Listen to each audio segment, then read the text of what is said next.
on the campus of Portland State University on a terrace at the Academic and Student Recreation Center, a brand new building here on the campus. So glad you're with us, everyone. I'm Ken Ackerman. You're watching Comcast Newsmakers. Well, imagine you take a semester abroad. You go and you're greeted by armed guards with machine guns. That's what happened to our next guest. Please welcome Charity Fain, Executive Director of City Club of Portland. Charity, before we talk about City Club, and we have a lot to talk about, you had quite an interesting job. You go over to Russia for your semester and you get off the plane. What happened? Well, at that time, the Soviet Union had just broken apart and it was just opening up. So I'm this little girl from a little rural town in Texas, and I showed up on my first trip abroad. The plane lands, you have all these images of kind of the evil empire, and the next thing you know, you look out the window and literally there are men in fatigues with machine guns surrounding your airplane. And that's how they used to greet people when they landed in the Soviet Union. Welcome to Russia. Yeah. So tell me about the politics back then in '92. Boris Yeltsin was president.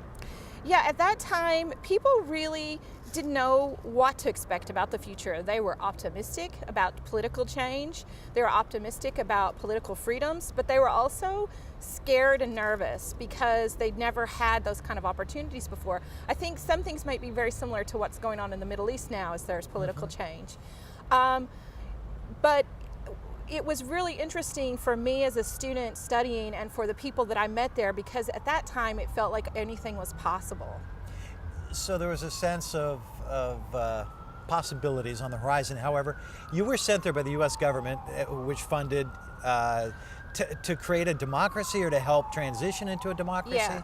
So after university, I went back and I went to Kazakhstan in former Central Asia, and I worked on a student exchange program that sent students from Kazakhstan to the United States University, with the idea that, you know, the more educated they became and the more opportunities they had to see the world, the better it would be. And then I also worked on programs through the years, training people on election monitoring and setting up fair and just elections, working with the media as well and creating political talk shows that would talk about public affairs issues, with the whole goal that, you mean they don't only have one station and you have to talk about propaganda the whole time? There is one of those still, okay. And we did work to try to change that and make that become a public model and not a state-run model. But during that time, the U.S. government did fund a lot of independent media stations and helped train journalists on international standards, and it was really fun work. We had a production studio in our office in Kyrgyzstan when I worked there. So. And I see that work very similar to a lot of what I do at City Club. Yeah, tell me why you can relate the two. Well, I think that for democracy and for civil society to happen, you have to be informed as an individual. We all have to understand on a fundamental level the choices we're being asked to make.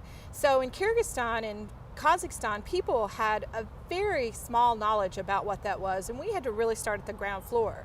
But City Club has been doing this since 1916. And actually on indicators, national indicators, Portland has one of the highest rankings in the country of civic engagement. And I think that is in part because places like City Club really promote people to be involved in the political system who aren't necessarily interested in politics or being part of a party. Right. Yeah, but really want to know what's going on and really want to make a difference in their community. So you have 1,400 members. Anyone can be a member of City Club. You just want to have to at least be informed about what's going on, or you're going to learn very quickly.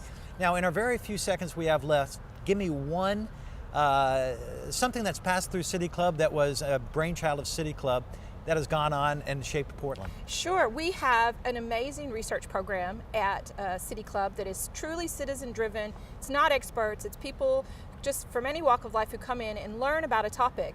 And in the 20s, a group of citizens came together and researched a tract of land and recommended that it become Forest Park. So Forest Park was born out of City Club? Yes. Charity, I'm sorry to cut you short, but we have run out of time, but we'd love to have you back on, hear more about your time in Russia. All right. Make it a great day, everyone. Thanks for watching.